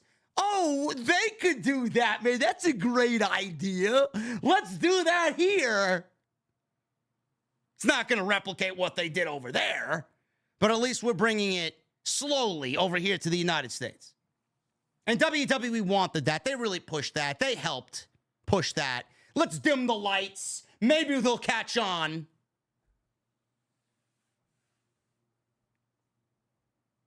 Gunther. Gunther's my boy. Always gotta love Gunther. Yeet. No yeet. Yeet. No yeet. Jesse, why? We got some fucking rats roaming around in the venue, man. Get them out. Jesus fucking Christ, man. Close the door, man. I don't need any of the fucking, any of the geeks on the streets coming into the venue. Come on now. Gunther. Yeah, right. Who let the fucking kids in? Absolutely, Joey. I'm stealing that. Who let the kids into the venue, Jesse? Huh? Gunther. Bell rings. 10:40. What was it? 10:40 or so. Bell rings. Jey lands an early dive through the ropes. Gunther avoided a top rope move by Jey. Threw him shoulder first into the ring post. We go to a commercial break right at the top. So we come back from the break. Gunther uppercutted the injured arm. Apparently, Gunther targeted the arm, drove Jey Uso into the steel steps, targeted the arm, driving it into the ring post and the barricade. Gunther uppercutted his injured arm. Gunther went to the top. Jey went after him. Gunther applied a Kimura on the top rope. They were standing on the top ropes. Jey brought him down with a big Samoan drop off the middle rope. Jey followed with a flying crossbody for 2. Gunther gets back up, hits some hard chops. Jey fought back. Gunther knocked him back down with another vicious chop. Jey nailed the forearm. He used the good arm, not the bad arm, followed by an enziguri. So basically, through the first about 5 minutes, 6 minutes, we saw 2 of Jey's signature moves. We only have 1 remaining. So we hit the crossbody, hit the enziguri, and now we're looking for a super kick. It'll complete the Jey Uso Yeet trifecta. So Jey nailed the forearm shot using his good arm, followed by an enziguri. Gunther blocked the super kick. There it is.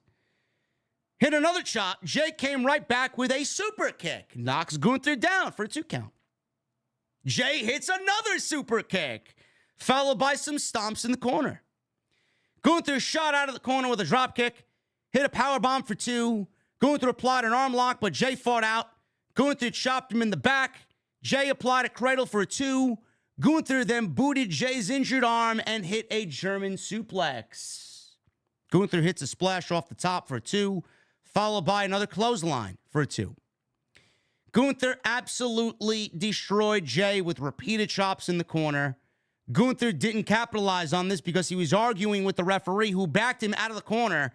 Jey then sloppily spears Gunther, who inadvertently knocked the referee down. This was a very bizarre spot, very weak, very sloppy spot. Referee looked like he took a grazing, so he didn't really sell all that much.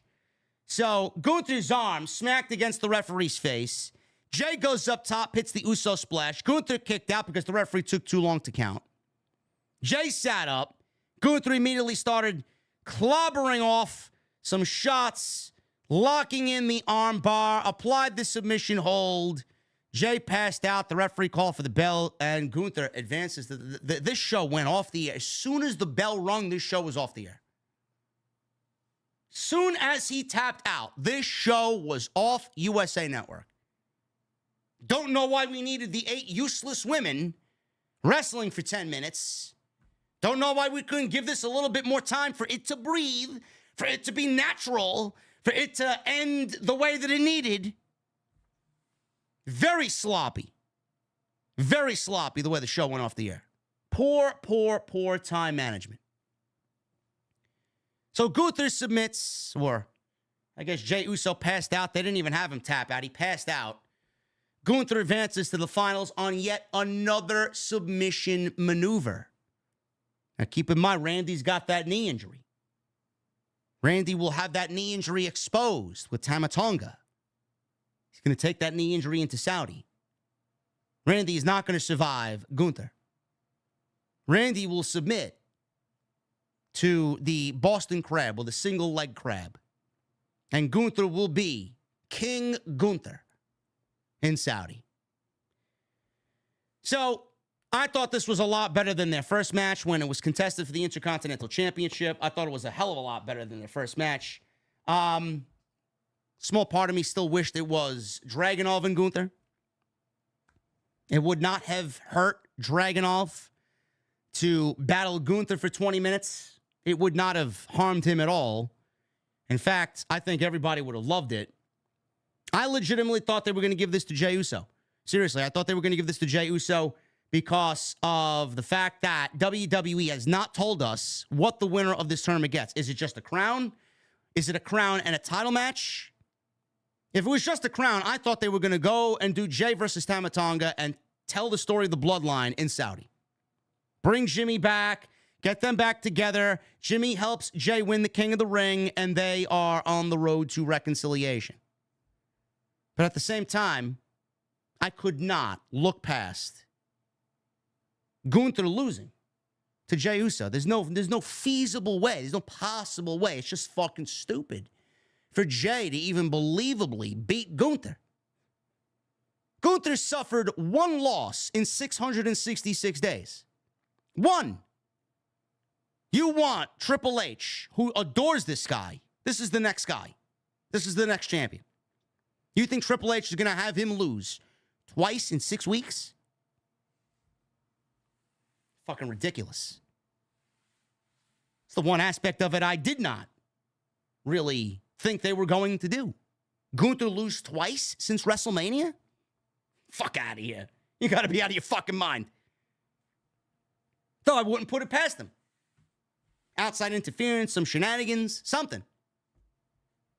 But I think we can comfortably say that we're going to get Gunther and Randy Orton in the finals. And Gunther's going to win King of the Ring. Does he get a championship match? I guess we'll see. Maybe he'll cash in at Bash in Berlin. Maybe. And if Gunther didn't win the King of the Ring, he was definitely going to win Money in the Bank. So now Gunther can win Money in the Bank, or King of the Ring, and LA Knight can win Money in the Bank. Or Bron Breakker, or whoever they find to be the next champion. It's probably a toss-up. Looks like LA Knight's going after Logan Paul. I genuinely don't know who's going to win the Money in the Bank for the men. I don't. That's coming up soon, too. Although tonight was a decent Monday Night Raw. Nothing to really get overly excited about. It was a decent show. They forwarded some stories. I love what they did with Bron Breakker tonight. I enjoyed the Sami Zayn stuff, even though they lost and they gave 2/3 of the Intercontinental title match away on TV. It's a very Vince thing to do. I looked past all that, though I didn't like it. And I love the story that they're telling with Otis. I love the story that they're telling with Gable, abusing his power and basically manipulating Otis. And the sympathy for Otis, I like it. I love the Bron Breakker stuff. I thought the Gunther win was good. I thought him and Jey Uso had a better match than they did a few weeks back for the Intercontinental Championship. So, all in all, it was a decent show. Right now, everything is cold. Wrestling is cold. Nobody cares about wrestling right now with the NHL playoffs and the NBA playoffs in full swing. The NBA playoffs will be coming to an end very soon. And I know AEW is down tremendously. They are down. WWE is down. AEW is down even more so this year than they were last year. If you go back and look at the ratings from last year and compare them to this year around the same time, they lost a significant amount of people. It is fucking unbelievable how many people they lost. But everything is down. WWE is down. SmackDown was down. NXT was down. But they're down because of those things, but they're down also because there's really nothing going on. There's no real major story to sink your teeth into. Everything on AEW television is fucking absolutely fucking first grade level. You look at WWE, it's a little bit better, but there's no real major storyline. The Bloodline story is not going to really take full effect until Roman gets back, until Jimmy gets back, until Jacob Fatu gets there, until Rock gets back. I mean, we're being handed scraps. As fans, we're being handed scraps right now. There's nothing.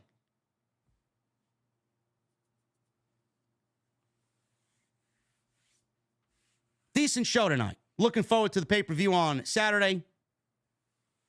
And we'll be live after the show is over on Saturday afternoon. Thank you guys for a great stream. Really appreciate it. Upwards towards 2,400 people in here on a Monday night. A little bit better than normal. Still fucking bad. Our normal is about 3,000. Make sure you guys follow me on social media at JDfromNY206, Twitter, Instagram, TikTok, Cameo. Get your cameos in, man. Hit that subscribe button down below. Turn on the bell for all notifications. Continue to hit that thumbs up, man. We have 2,400 people in here. I should see no less than 1,000 likes. If you're in here and haven't hit the thumbs up button, I don't know what you're waiting for. What are we waiting for?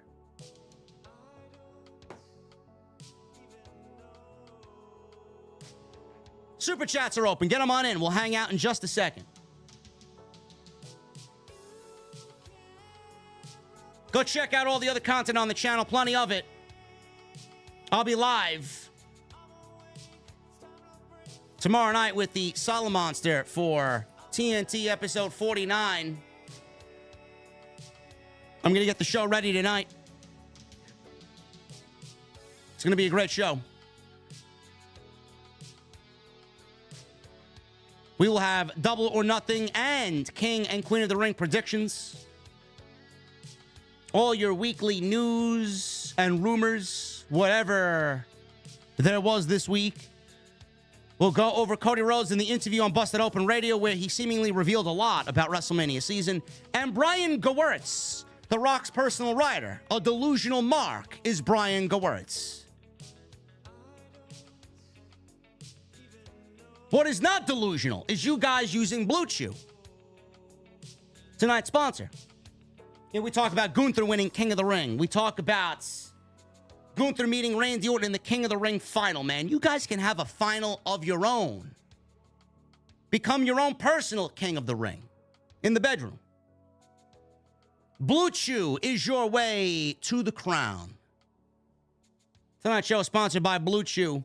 It's a unique online service that provides the same active ingredients as Viagra and Cialis. Comes in a chewable tablet and comes at a fraction of the cost. You guys can take them anytime, day or night. Be ready. Prepare ahead for whenever that opportunity arises. And the process, guys, it's very simple. Sign up at BlueChew.com. You're going to consult with one of their online medical professionals. And once you're approved, you're going to receive your prescription within days. No questions asked. No waiting in line at the doctor's office. No awkward conversations. No waiting in line at the pharmacy behind grandma who's waiting for her fucking penicillin. It's very easy. And Blue Chew is made right here in the USA, and they ship right to you discreetly. Right to your front door. So if you guys want to benefit from some extra confidence, why not give Blue Chew a try? Sign up, BlueChew.com, code JD at checkout. All you need is the $5 shipping and handling. Let's get to these super chats. Gabriel Boss is the first one in the beer garden tonight. Michael, what the fuck happened, brother?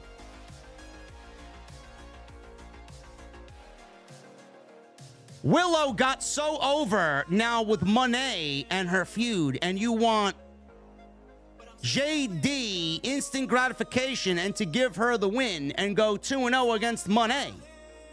Really? What about LTB? What about LTB? Long-term booking doesn't exist in AEW anymore. Stop. Mercedes has done nothing to make me believe that she can beat Willow. She's done nothing to earn a championship match. She's done nothing. Willow's actually stepped up her game. He says Willow needs adversity and betrayal before overcoming all and win the world title. That's LTB. That's how you keep your babyface hot in chase mode. Gabriel, you are just as delusional as Tony Khan is. If she beats Monet again, it'd be like the ultimate goal. Would she have anything to fight for more important in her TBS run? No offense, JD. The answer is no. Great. Don't worry. Mercedes is winning the title on Sunday. There's no way that Tony Khan's paying her upwards towards $4 million a year and not having her win a fucking title. Michael Krause with the $2 Super Chat. Good Monday, JD and OTS family. How was your weekend, bro? Boring. All my weekends are boring. I don't have good weekends. Michelle Moran with a $2 Super Chat. JD, you might be right. Gunther Orton final. Thank you, God. I know I'm right. Most of the time, we are right. Nick Williams with a 24 months. On a day I find out I'm going to be an uncle, I'm officially gold. Can I get...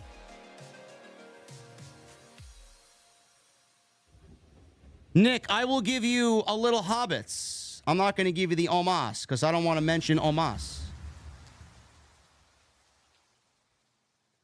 The hobbits, my vibrations.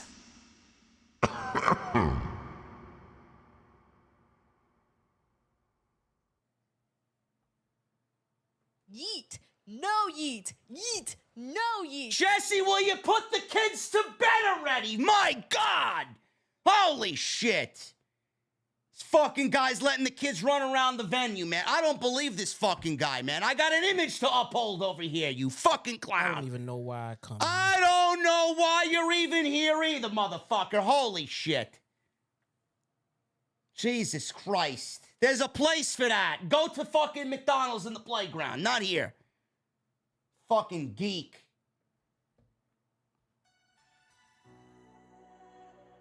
$29 months, that metalhead dude. Thank you, brother. You're absolutely the greatest to ever do this. OTS forever. Thank you, guy. Appreciate that.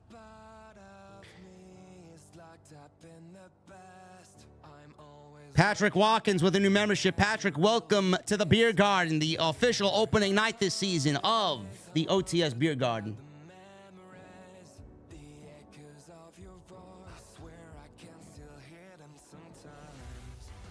Phil with a $9.99. I didn't mind who won tonight's main event. I just wanted both to look good coming out no matter what.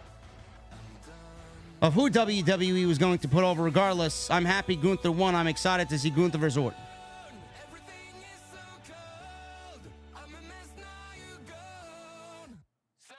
Dr. Shrimp Puerto Rico with a $5 Super J. You think there's any chance WWE throws us a swerve and has Tama Tonga advance to the finals? Everyone is saying Orton to advance now. No. No, Randy Orton is not losing to Tama Tonga. Clone Force with $1.99. Ross destroyed Cryback. I saw. Good for Ross. Ryback is a fucking degenerate, man. He blocked me too. Ryback is desperately trying to cling on to any sort of relevancy that he has left. Who listens to him? Does he genuinely have fans?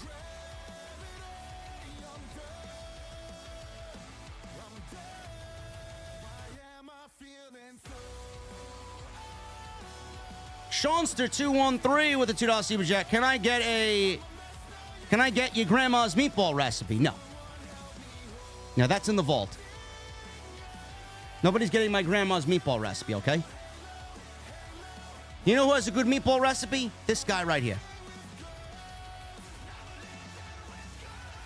Maverick Sharks with a new membership. Maverick, thank you for joining the OTS VIP. You guys are sitting right back there, man. Over here. Right there. Right where the fire pit is, man. It's a nice night for a fire pit, you know? Chris with a 23 months. Always nice to be back in the beer garden. I love it, man. The beer garden's great. You guys want to play some Jenga? There, go play some Jenga over there. There's a cocktail bar in the back. You got the Ferris wheel in the background. Oh, man.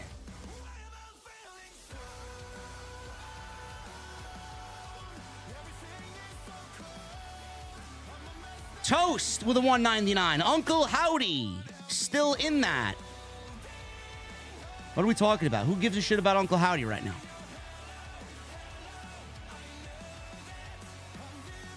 Insane Cookies with a new membership. Insane Cookies, thank you for joining the VIP club, brother.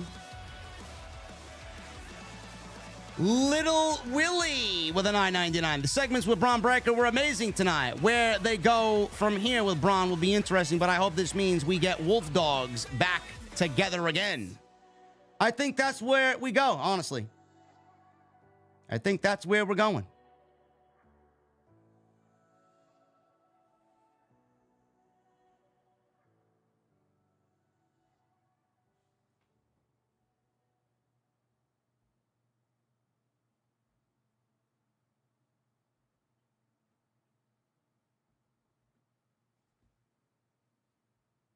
Sean Ray J with a $5 Super Chat. Braun goes to SmackDown. AJ to Raw. Priest out of Judgment Day. Liv and AJ in.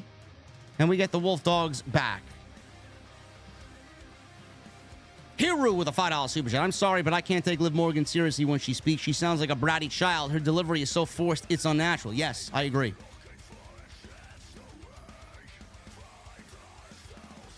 Lisa with a $5 super chat. Enjoying the Sami and Alpha Academy story. Looking forward to the King of the Ring. Hoping it's a Gunther and Randy final. No bloodline for once.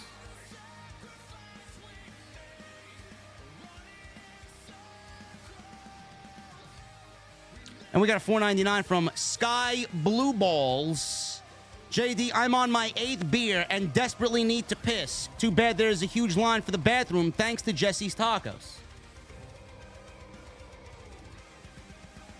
It's quite the ingenious name there, Sky Blue Balls. I see what you did there. Where's my guy Demeter Bullion, man? I miss my guy Demeter Bullion. Funky, punky, spunky, dunky. Where is he? Anyway, guys, thank you for a great night. I'm about to finish up here and then get some sleep. TNT episode 49 tomorrow with the Solid Monster. You guys know how we roll, man. You guys know how we roll. It's going to be another can't miss night on Tuesday night. So make sure you guys join us for Tuesday Night Titans episode number 49. Follow me on social media at JDfromNY 206. Twitter, Instagram, TikTok, Cameo. Hit that subscribe button down below. Turn on the bell for notifications. And please make sure you guys continue to hit that thumbs up. Try for 1,000 likes tonight on the WWE Raw post show. Sue comes in late with a $5 super chat. JD, not drinking tonight, had surgery, but I'll make up for it this weekend. Love the beer garden. This is where I first met you. We'll see you tomorrow. OTS for life. Sue, get well. We'll see you tomorrow night for Tuesday Night Titans, episode number 49. Until then, guys, have a great night. See you tomorrow, Tuesday night.